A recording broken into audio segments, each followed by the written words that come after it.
पहला वनडे शाहीनों के नाम कैंगरूज को शिकस्त। पाकिस्तान ने ऑस्ट्रेलिया के खिलाफ मैच 5 विकेटों से अपने नाम किया। पाकिस्तान की अपने 1000वें वनडे में यादगार परफॉर्मेंस, 201 रन का हदफ 43वें ओवर में हासिल किया। रावलपिंडी में बाबर आजम और गाजी गौरी की शानदार निसफ सेंचुरियां। बाबर आजम 69, गाजी गौरी 65 रन बनाकर टॉप स्कोरर रहे। साहबजादा फरहान के 28 रन, इरफात मिन्हास 18 रन बनाकर नॉट आउट रहे। ऑस्ट्रेलियन टीम पहले बैटिंग करते हुए 45 ओवर्स में 200 रन पर ऑल आउट। मैट रंशा के 61, मैट शॉट के 55 रन, इरफात मिन्हास की डेब्यू मैच में 5 विकेटें। अबरार ने 2 खिलाड़ियों को चलता किया। शाहीन अफरीदी, हारिस रऊफ, सलमान अली आगा की एक एक विकेट। पाकिस्तान को 3 मैचेस की सीरीज में 1-0 की बर्तरी हासिल। अगला मैच 2 जून को कजाफी स्टेडियम लाहौर में होगा। Player of the match Arafat Minhas ने अपना डेब्यू मुकाबला रिकॉर्ड सस बना लिया। पहले ही मैच में 5 खिलाड़ियों को पेविलियन की राह दिखाने वाले पहले पाकिस्तानी खिलाड़ी बन गए। उन्होंने 32 रन के एवज 5 विकेटें हासिल की। इरफात मिन्हास ने डेब्यू पर 5 विकेटें हासिल करने पर खुशी का इजहार किया और कहा कि कोशिश होगी कि मुस्तकबिल में भी ऐसी कारकर्दगी पेश करूं। अमरीकी फौज का ईरान जाने वाले जहाज पर मिसाइल हमला। अमरीकी सेंट्रल कमांड के मुताबिक गैम्बिया के परचम बरदार तिजारती जहाज को गैर फाल कर दिया गया। हिदायत नजरअंदाज करने पर जहाज के इंजन रूम को मिसाइल से निशाना बनाया।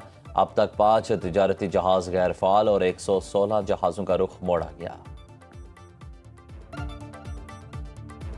है। अमेरिका ने पाकिस्तान को अपना मुखलिस दोस्त करार दे दिया। अमरीकी वजीर जंग की जानिब से अमन मुज़ाकरात में वजीर आज़म शहबाज शरीफ और फील्ड मार्शल आसिम मुनीर के शानदार किरदार की फिर तारीफ। पेड हैग्जिट ने कहा, सिंगापुर में इजलास से खिताब, कहा ईरान के साथ जो भी डील होगी अच्छी होगी। ईरान से जारी मुज़ाकरात मुस्बत रहे, कोशिश होगी हर माह दिफाई टीमें आपस में मिले। ईरान अच्छे तरीके से जानता है कि उसे क्या करना है। सदर ट्रंप अमरीकी मफादात को मद्देनजर रखकर ईरान से मुतालिक फैसला करेंगे। सदर ट्रंप चाहते हैं ईरान किसी सूरत न्यूक्लियर बम ना रख सके। अगर ईरान से दोबारा जंग लड़ना पड़ी तो हम पहले से ज़्यादा तैयार हैं। अमरीकी वज़ीर जंग ने कहा कि आपने हुर्मुज़ को पहले की तरह मुकम्मल तौर पर खोलना होगा। चीन के साथ नई किस्म के ताउन की तरफ जा रहे हैं। एक बात वाज़ेह है कि चीन समेत कोई मुल्क खित्ते पर बालादस्ती कायम नहीं कर सकता। बीजिंग को खित्ते में अमरीकी पोजीशन का एहतराम करना होगा। इत्तेहादियों से मिलकर ताकत का तवाज़ुन बरकरार रखने की कोशिश जारी रखेंगे। ईरान ने शराइत पूरी की तो ही सदर ट्रंप वाहिदा करेंगे। ईरानी मुआहिदे पर सदर ट्रंप ने ताहाल हतमी फैसला नहीं किया। अमरीकी सदर की ज़ेर सदारत व्हाइट हाउस सिचुएशन रूम में 2 घंटे तावील इजलास। न्यूयॉर्क टाइम्स के मुताबिक इजलास में ईरान के साथ जंगबंदी में तौसी और नए मुआहिदे पर गौर किया गया। एक सीनियर अमरीकी अहदेदार के मुताबिक कई अहम मामला ताहाल हल तलब हैं। मुंजमद ईरानी फंड्स की बहाली, अफजुदा यूरेनियम की मुंतकली, आबला हुर्मुज़ तक रसाई और ईरान पर आयद पाबंदियों के मामलात पर इख्तलाफात बरकरार। व्हाइट हाउस की जानिब से इजलास की तफसीलात जारी नहीं की गई। व्हाइट हाउस हुकाम का कहना है कि अमरीका के मफाद और ट्रंप की शराइत के मुताबिक ही ईरान डील मुमकिन है। अमरीकी सदर ट्रंप तीसरी बार सिफारतकारी को धोखा दे रहे हैं। ईरानी सुप्रीम लीडर के मुशीर मोहसिन रज़ाई ने सोशल मीडिया पर बयान में कहा, आमना हुर्मुज़ की बदस्तूर बहरी नाकाबंदी और मुज़ाकरात में ज़रूरत से ज़्यादा मुतालिबात से साबित हुआ कि अमरीका मुज़ाकरात के लिए संजीदा नहीं, वो दीगर मकासद का हुसूल चाहता है। ईरानी वज़ारत ख़ारिजा के तर्जुमान इस्माइल बकाई कहते हैं कि अमरीका के साथ पैगामात का तबादला जारी है। उन्हें बता दिया, जब तक जंग ख़त्म नहीं हुई न्यूक्लियर प्रोग्राम पर कोई मुज़ाकरात नहीं होंगे। आबना हुर्मुज़ के इंतज़ाम और इससे मुतालिक तमाम फैसले ईरान और ओमान बाहमी मुशावरत से करेंगे। व्हाइट हाउस इजलास से कबल सदर ट्रंप ने आबना हुर्मुज़ की नाकाबंदी ख़त्म कर दी। अमरीकी सदर ने आबना हुर्मुज़ में रुके बहरी जहाज घर वापस करने की तैयारी करने, आबना हुर्मुज़ को बगैर टॉल फौरी खोल देना चाहिए। ईरान को मुत्तफिक होना होगा कि वो कभी एटम बम नहीं बनाएगा। पहाड़ों में दफन ईरानी न्यूक्लियर डस्ट को निकाल कर तबाह कर दिया जाएगा। अफजुदा मवाद को मुकम्मल तौर पर तबाह करने का अमल ईरान और बैनुल-अक़वामी जोहरी तवानाई एजेंसी के साथ करीबी ताउन से किया जाएगा। आबना हुर्मुज़ में बारूदी सुरंगें मुकम्मल तौर पर ख़त्म की जाएंगी। ईरान बाकी मानदा बारूदी सुरंगों को फौरी तौर पर हटाएगा।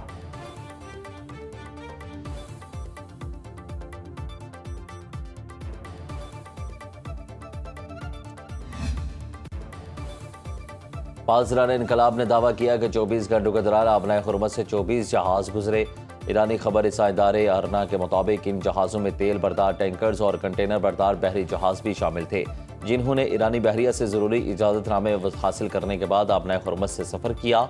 इस दौरान उन्हें ईरानी बहरिया की सिक्योरिटी हासिल रही। बयान के मुताबिक पासरान इंकलाब आपने हुर्मस पर मुसलसल अपना कंट्रोल बरकरार रखे हुए हैं। किसी भी किस्म की जाहरियत या खतरे का फैसला कुन जवाब देने के लिए हर लम्हा तैयार है।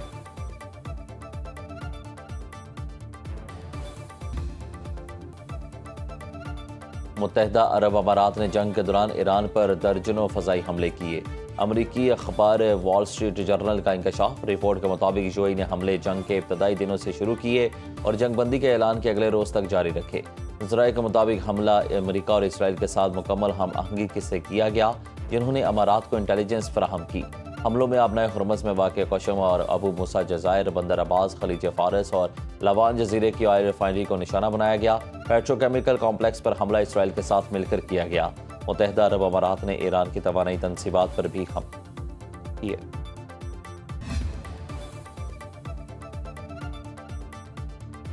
कतर ने आबनाए हुर्मस से आर्जी टोल टैक्स वसूल करने का ईरानी हक तस्लीम कर लिया। सिंगापुर में शंग्रीला डायलॉग सिक्योरिटी फोरम से खिताब में कतर के नायब वज़ीर आज़म शेख सऊद अब्दुर्रहमान अल सानी ने कहा कि ईरान को आर्जी तौर पर टोल टैक्स वसूल करने का हक है, लेकिन मुस्तकिल नहीं। मुस्तकिल बुनियादों पर टोल टैक्स की वसूली सारिफीन को भुगतना होगी, जो काबिल कबूल नहीं। उन्होंने कहा कि अलबत्ता अगर ईरान बारूदी सुरंगों की सफाई और दीगर ज़रूरी अमूर के लिए टोल टैक्स वसूल करता है तो कुछ अरसे के लिए इस वसूली पर बात हो सकती है।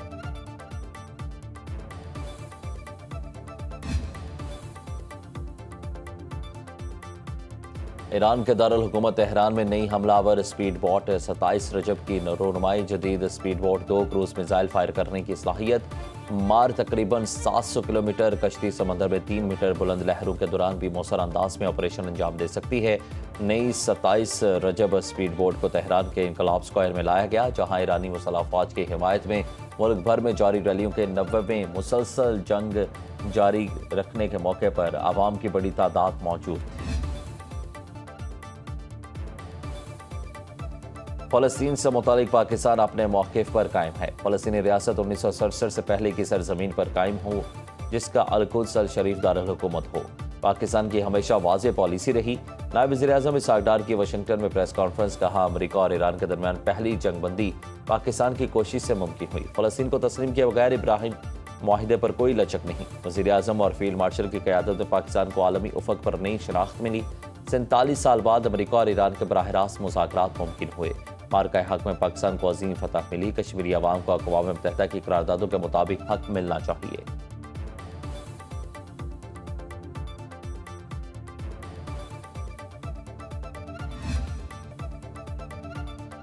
सोलर पैनल्स पर सेल्स टैक्स 10 से बढ़ाकर 18% किए जाने का इम्कान। ज़रूरी आमदन पर महसूल ताजरों को टैक्स नेट में लाया जाए। बजट में टैक्स वसूली बढ़ाने के लिए IMF के नए मुतालिबात सामने आ गए। ज़राए के मुताबिक सूबे ज़रूरी आमदन पर टैक्स वसूली में नुमाया पेशरफ दिखाएं। सूबों को आइंदा माली साल 400 अरब रुपए के इजाफी टैक्स आमदन हासिल करना होगी। ज़रूरी आमदन पर दुरुस्त टैक्स वसूली से 800 अरब रुपए तक इजाफी आमदन का तखमीना। वफाकी हुकूमत ने ताजरों को इनकम टैक्स नेट में लाने का मुतालिबा। ताजरों की रजिस्ट्रेशन से 300 अरब रुपए से ज़ायद की टैक्स वसूली का इम्कान। सेल्स टैक्स वसूली में तमाम मुराद वापस लेने का मुतालिबा। ज़रूरी इनपुट्स और सोलर पैनल्स पर मुकम्मल टैक्स वसूली का दबाव। खलीज कशीदगी जारी रहने से पेट्रोलियम इंपोर्ट बिल में इजाफे का इंतबाह। दरामद की लागत बढ़ने और तरसीलात ज़र में कमी से ज़र मुबादला ज़खायर पर दबाव बढ़ सकता है। ज़र मुबादला ज़खायर में इस्तेहकाम के लिए पुरताइश अशिया की दरामद पर ड्यूटीज़ बढ़ने का इम्कान। मोबाइल फ़ोन्स और घड़ियों की दरामदात पर टैक्स बढ़ने की तवक्को।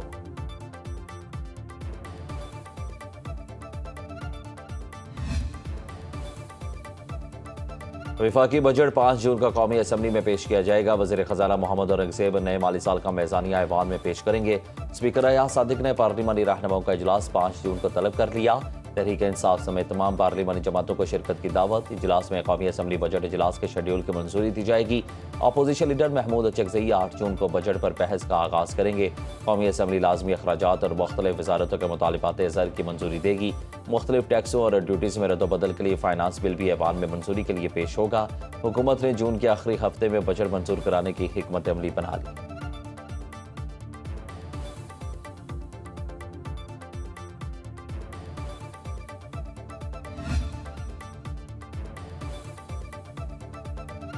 हुज्जाज कराम की वतन वापसी के लिए फ़्लाइट ऑपरेशन का आगाज़। 165 हाजी को लेकर PIA की पहली फ़्लाइट इस्लामाबाद पहुंच गई।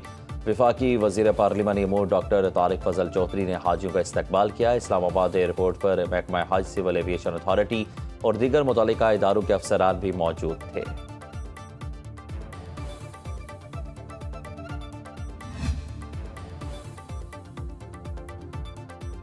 वज़ीर आला पंजाब मरियम नवाज का ईद उल अज़हा के कामयाब ग्रैंड सफाई ऑपरेशन पर पूरी टीम को खराज तहसीन कहा। 1,84,000 वर्कर्स और 60,000 गाड़ियों ने सफाई ऑपरेशन में हिस्सा लिया। 3,60,000 टन आलाइशन ठिकाने लगाई गई। 60,000 मसाजिद, इमाम बारगाहों और ईदगाहों की सफाई की गई, जबकि 4,000 मकामात को अर्के गुलाब से मुअत्तर किया गया। वज़ीर आला मरियम नवाज के मुताबिक ईद के तीनों रोज़ शानदार टीम वर्क, मौसम मॉनिटरिंग, सिक्योरिटी और सफाई के बेहतरीन इंतजाम किए गए।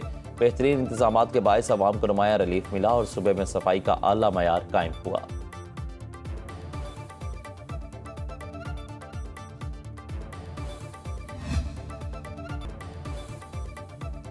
मुजफ्फराबाद में अवामी एक्शन कमेटी और वफाकी हुकूमती कमेटी के दरमियान मुज़ाकरात, बातचीत जारी रखने पर इत्तफाक। आज़ाद कश्मीर में महाजरीन की 12 नशिस्तों के खात्मे समेत अवामी एक्शन कमेटी के 38 निकाती चार्टर ऑफ डिमांड पर बातचीत। वज़ीर-ए-आज़म आज़ाद कश्मीर फैसल मुमताज़ राठौर कहते हैं कि बेहतर होगा मुज़ाकरात का अमल मुस्बत अंदाज में जारी रहे।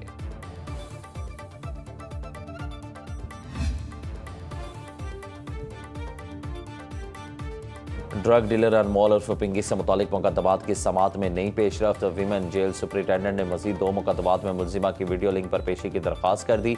जुडिशल मजिस्ट्रेट जनूबी ने वीमेन जेल की सुपरिटेंडेंट को तलब कर लिया।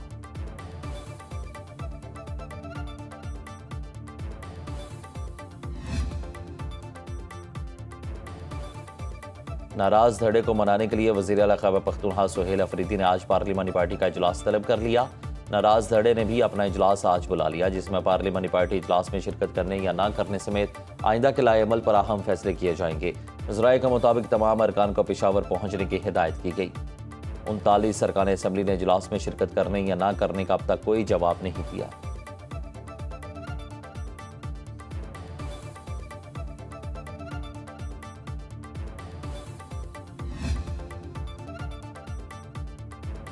और आज रवां साल का दूसरा ब्लू मून होगा। आसमान पर नायाब फलकियाती मंजर के दौरान ब्लू मून और माइक्रो मून एक साथ दिखाई देंगे। माहिरीन फलकियात के मुताबिक एक ही कैलेंडर महीने में जाहिर होने वाला दूसरा मुकम्मल चांद ब्लू मून कहलाता है। ब्लू मून इस बार माइक्रो मून भी होगा, जिसमें चांद जमीन के ज्यादा करीब होगा।